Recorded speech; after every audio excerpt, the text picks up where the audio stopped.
ఓం శ్రీ సాయిరామ్.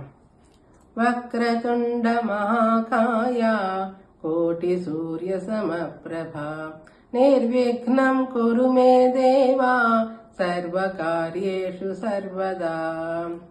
వక్రమైనటువంటి తొండము, విశ్వమంతులని తనలో నిలుపుకున్నటువంటి శరీరము, కోటి సూర్యులకు సమానమైనటువంటి ప్రకాశవంతమైన శరీరము గల ఓ దేవదేవా, ఓ గణనాయక, ఇది నా వందనములు.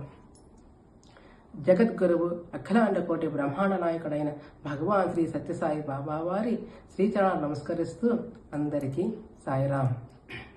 భారతీయ సంస్కృతిలో ఆధ్యాత్మికత చాలా గొప్పది. నేటి పిల్లలే రేపటి పౌరులు. మొక్కై వంగనిదే మానై వంగున. అందువలనే పిల్లలకి చిన్నప్పటి నుంచి మనము మంచి ఆధ్యాత్మిక కథలు, ఆటలు, పాటలు, పద్యాలు, రామాయణం, భారతం, ఇతిహాసము ఇలాంటివన్నీ పిల్లలు నేర్పించడం ద్వారా పిల్లల్లోని మనోశక్తి, ఆత్మశక్తి పెరిగి వారు మంచి భవిష్యత్తును నిర్మించుకుంటారు. అందుకోసమే మనం ఈ రోజు నుంచి చిన్న పిల్లలకు అవసరమైన చిన్న చిన్న పద్యాలని వాటిని మనము ఈ భారతి వాణి అనే ఈ ఛానల్ ద్వారా మనం మీ ముందుకు వస్తున్నాం. సాయిరామ్.